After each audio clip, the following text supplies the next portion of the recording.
शिक्षक साथियों, आज की वीडियो में हम चर्चा करेंगे ब्लॉक 2 के पूरे इकाई के बारे में चर्चा करेंगे। जो महत्वपूर्ण टॉपिक हैं जिनको आपको याद रखना है। इकाई 5 में बाल अधिकार और विद्यालय प्रावधान के संबंध में है।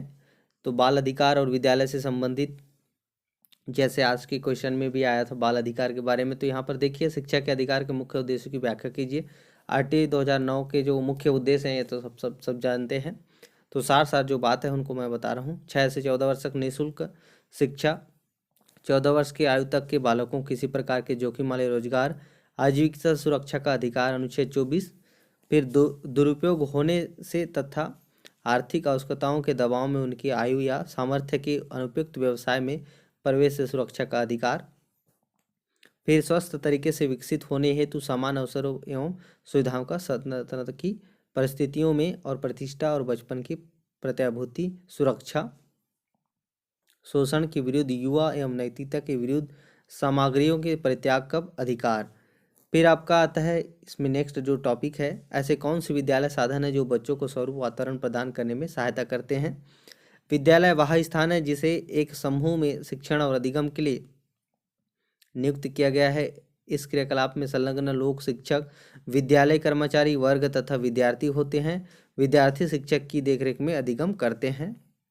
तो ये संपूर्ण जो वातावरण प्रदान करते हैं, सहायता करते हैं। एक विद्यालय का वर्णन एक ऐसे स्थान के रूप में होता है जहाँ पाठ्यक्रम का अध्ययन सरकार, केंद्र, राज्य या विश्वविद्यालय या कानून द्वारा गठित बोर्ड, केंद्रीय अथवा राज्य सरकार द्वारा इसके हेतु अधिकृत और एक या अधिक प्राधिकरणों की संतुष्टि करने वाली किसी अन्य संस्था जैसे शिक्षा निदेशालय, नगर निगम समिति इसके मानकों या कार्य क्षमताओं के संबंध में द्वारा मान्यता प्राप्त अथवा प्रस्तावित होते हैं। फिर यहाँ पर देखिए इनसे संबंधित अभिगम्यता, समानता, गुणवत्ता, मध्याह्न भोजन के लिए सुविधाएं, इन टॉपिकों को भी आपको देखना है। तो यहाँ पर फिर आपका आता है कि शिक्षा के अधिकार के अतिरिक्त, यहाँ पर आपको ध्यान देना है, शिक्षा के अधिकार के अतिरिक्त बालकों को 2 संविधान अधिकार दिया गया है। बताइए। तो यहाँ पर देखिए 18 वर्ष की आयु तक किसी भी प्रकार की जोखिम भरी आजीविका के विरुद्ध सुरक्षा पाने का अधिकार 24। फिर आर्थिक आवश्यकताओं के दबाव में उनकी आयु एवं सामर्थ्य में प्रतिकूल व्यवसाय आजीविका में प्रवेश के दुरुपयोग होने के विरुद्ध सुरक्षा पाने का अधिकार 39E। 24 और 39E ये इसको आपको याद रखना है। फिर आपका आता है विद्यालय के बच्चों के लिए मध्याह्न भोजन के 2 लाभ को लिखिए। ये तो आप अपने शब्दों में लिख सकते हैं कि मध्याह्न भोजन के क्या लाभ है। फिर भी यहाँ पर देख लीजिए। MDM योजना एक प्रेरक की तरह कार्य करती है और बालकों को आकर्षित करती है। फिर सेकंड जो है, विद्यालय की भौतिक संरचना में प्राकृतिक तथा मानवविरोधी जोखिमों के विरुद्ध बालकों की सुरक्षा के लिए उपायों को सम्मिलित किया जाना चाहिए। तो इस प्रकार से आपका जो है यहाँ पर देखिए, ये MDM के जो है 2 लाभ इसमें देखिए। फिर यहाँ पर देखिए MDM के 2 लाभ। MDM योजना एक प्रेरक की तरह कार्य करती है और बालकों को आकर्षित करती है, अन्यथा बालक विद्यालय आने में अनिच्छुक होते हैं। इस तरह यह विद्यालय में उपस्थिति बढ़ा देता है और बहुत सारे जो बीमारी हैं, कुपोषण वगैरह, वो अच्छे खाने मिलने से दूर हो जाते हैं। ये भी बेनिफिट है, अपने से भी आप लिख सकते हैं। फिर आपका आता है नेक्स्ट जो सवाल है, विद्यालय के भीतर बच्चों की सुरक्षा सुनिश्चित करने के लिए RT अधिनियम 2009 के द्वारा निर्धारित 2 प्रावधानों का वर्णन कीजिए।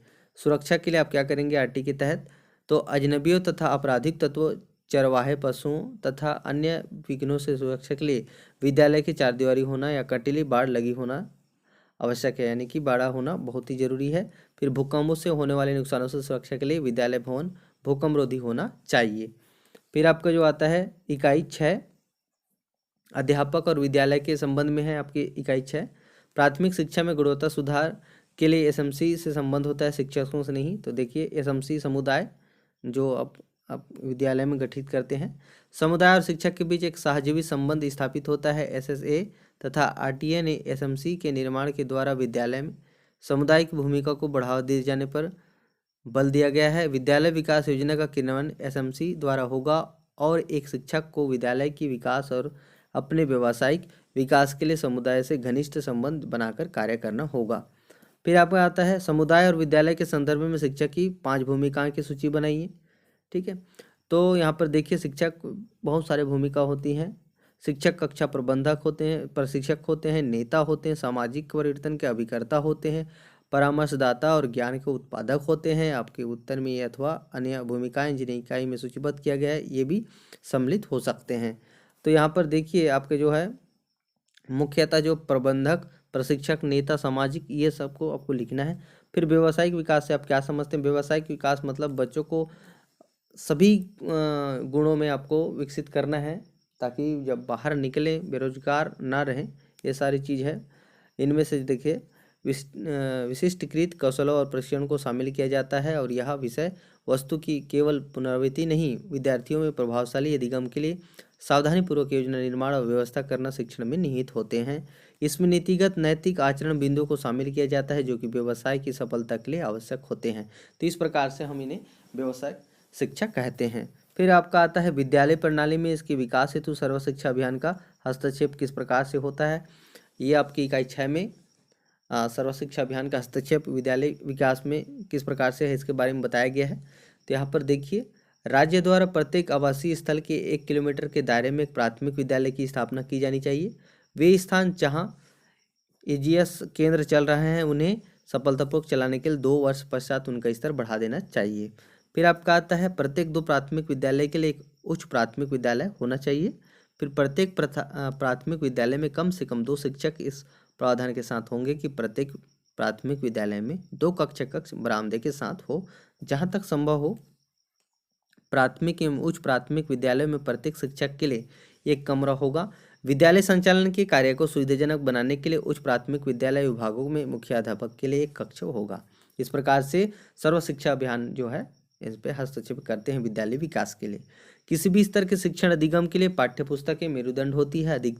अधिकतम 150 रुपये प्रति बालक की दर से प्राथमिक एवं उच्च प्राथमिक स्तर के सभी SC ST बालिकाओं के लिए निःशुल्क पाठ्यपुस्तकों का प्रावधान होना चाहिए। फिर प्राथमिक स्तर पर बालक बौद्धात्मक विकास की मूर्त संक्रियात्मक अवस्था में होते हैं। इसका तात्पर्य है कि अवधारणा विकास के लिए जो है TLA के लिए प्रावधान बनाया जाना चाहिए। फिर आपका आता है SSC द्वारा शिक्षकों के लिए भूमिका निर्धारित किया गया है। तो यहाँ पर देखिए विद्यालय के बाहर के बालकों को प्रोत्साहन देने का काम भी शिक्षकों को करना है, ऐसा सर्व शिक्षा अभियान द्वारा निर्धारित किया गया है। फिर असंगतता का उन्मूलन, एक शिक्षक की विद्यालय में महत्वपूर्ण भूमिका होती है और शिक्षक भेदभाव वाली परंपराओं को स्थायी बना सकता है या फिर मिटा सकता है। तो ये मिटाने का जो काम है वो शिक्षक द्वारा होना चाहिए। समावेशी कक्षा का इसके बारे में तो 506 में विस्तृत रूप से चर्चा कर चुके हैं समावेशी कक्षा कक्ष के बारे में। तो इस प्रकार से आपका इकाई 6 समाप्त होता है और यहाँ पर देखिए आपका इकाई 7 शिक्षक का नेतृत्व के बारे में है। इसमें नेतृत्व के बारे में चर्चा किया गया है। नेतृत्व को समझते हैं। नेतृत्व को परिभाषित करना, यहाँ पर देखिए वारेन वेनिस के अनुसार नेतृत्व स्वयं को जानने का एक कार्य है जिसमें एक दृष्टि जो अच्छी तरह संप्रेषित सहयोगी में विश्वास बनाने वाली तथा प्रभावी एक्शन लेने में आपकी नेतृत्व क्षमता को स्वीकार करता है। वारेन बेसिन्स के नेतृत्व की परिभाषा नेता की व्यक्तिगत क्षमता पर अधिक केंद्रित है। फिर यहाँ पर देखिए अपन समझते हैं प्रबंधन नेतृत्व में यहाँ पर क्या क्या समानता है असमानता है, इसको देख लीजिए। प्रबंधन में देखिए उद्देश्य, लक्ष्य एवं परिणाम को परिभाषित करना, यहाँ पर देखिए उम्मीद, दृष्टि एवं मिशन को संप्रेषित करना होता है। नीति एवं रणनीति तय करना होता है। प्रबंधन में मूल्यों से सहमत प्रेरणा से नेतृत्व होता है। नेतृत्व में संरचना एवं सहायता प्रणाली प्रदान करना, एक अच्छा वातावरण सृजित करना, अनुसूची पैमानों से सहमत होना, आकांक्षाओं एवं अपेक्षाओं को निश्चित रूप से देना। इस प्रकार से प्रबंधन नेतृत्व के बारे में आप समझ सकते हैं। फिर यहाँ पर देखिए नेतृत्व कई प्रकार के होते हैं। निरंकुश नेतृत्व, यहाँ पर देखिए निरंकुश नेतृत्व शैली का अर्थ है निर्णय निर्माण की सभी शक्तियाँ नेता में केंद्रित है जैसे तानाशाह में होती है। ठीक है, एक बार जो हो गया सो हो गया। इस प्रकार से हस्तक्षेप वाला नेतृत्व यानी कि अपने निर्णय में दूसरों को भी इन्वॉल्व रखते हैं। फिर आपका आता है सुस्त नेतृत्व, मैंने एक बार जो बन गया सो बन गया, उसको दोबारा छानबीन करने की आवश्यकता नहीं। इस प्रकार से प्रजातांत्रिक नेतृत्व सबको सहमति के साथ लेकर जो निर्णय लिया जाता है उसको प्रजातांत्रिक नेतृत्व कहते हैं। तो इस प्रकार से आपको नेतृत्व के बारे में इकाई 7 में दिया गया है। फिर ब्लॉक 4 के जो है ब्लॉक 2 के जो है आपका इकाई 8 शिक्षा एजेंसियों के साथ संबंध, सर्व शिक्षा अभियान आपके जो है सरकारी और गैर सरकारी के साथ किस प्रकार से संबंध है, कौन कौन से कड़ी जुड़ते हैं, इसके बारे में यहाँ पर बताया गया है। तो देखिए आपके 8वां इकाई में सर्व शिक्षा अभियान के कुछ लक्षण हैं। संस्थागत सुधार, समुदाय का मालिकाना संस्थागत क्षमता निर्माण करना, एनसीईआरटी एनसीटी इसमें दिया है। मुख्य धारा के शैक्षिक प्रशासन को सुधारना, योजना की एक इकाई के रूप में अधिविश्वास। फिर यहाँ पर शिक्षकों की भूमिका भी अभी ऊपर चर्चा कर चुके हैं। सर्व शिक्षा अभियान के अंतर्गत स्थायी निकाय के बारे में अपन समझते हैं। बीआरसी जो होता है आपका, बीआरसी की भूमिका देख लेते हैं। प्रारंभिक विद्यालय शिक्षकों के लिए अंतःशिक्षण प्रशिक्षण का आयोजन करना, विद्यालयों के कार्यों को व्यवस्थित करने एवं सुधारने में सीआरसी को सहायता करना। उसके नीचे होता है सीआरसी क्लस्टर संसाधन केंद्र, इनके जो भूमिका है ये अपन देख लेते हैं। इसके बारे में विस्तृत रूप में चर्चा नहीं कर रहा हूँ क्योंकि इसके बारे में अपन पहले ही चर्चा कर चुके हैं, शायद 503 में है या 502 में है। इसके बारे में अपन विस्तृत रूप से चर्चा कर चुके हैं। तो यहाँ पर देखिए, सरकारी एजेंसी के साथ विद्यालय के पारस्परिक क्रिया को उदाहरण यहाँ पर 2 भूमिका बता देता हूँ मैं। विद्यालयों का नियमित दौरा करना एवं कक्षागत स्तर पर शिक्षकों को शैक्षिक सहायता प्रदान करना, विद्यालय में बच्चों की आयु की उपयुक्त कक्षाओं में नामांकन सुनिश्चित करना। फिर सरकारी एजेंसी के साथ विद्यालय के पारस्परिक क्रियाओं के उदाहरण बहुत सारे हैं। खेल भी एक साथ करवा सकते हैं, उनके बजट के बारे में यूडाइस कोड वगैरह जो है मेंटेन करते हैं सरकार के साथ गैर एजेंसी का। तो इस प्रकार से हम बता सकते हैं। फिर आपका आता है प्रधान शिक्षकों की भूमिका एवं शिक्षक बनाम समाज। विद्यालय की गतिविधियों का प्रबंधन करने में और शिक्षा की गुणवत्ता को सुधारने में समाज की भागीदारी को प्रोत्साहित करना, बच्चों विद्यालय की प्रगति पर अभिभावकों समुदाय को नियत करना, विद्यालय में बच्चों के नामांकन और धारणा को बढ़ाने में अभिभावक एवं समुदाय के सदस्यों को शामिल करना तथा विद्यालय छोड़ने की दर को कम करना, विशेषतः समाज के कमजोर एवं वंचित वर्गों से संबंध बच्चों की। इस प्रकार से समाज में लैंगिक समानता, धर्मरक्षा, जो बाकी जितना भी बुराई हैं, जितना भी पिछड़े हैं, ये सारी चीज़ में समाज को सुधारने का काम शिक्षक का होता है। ये आप मान लीजिए, इसके बारे में आप आसानी से लिख सकते हैं।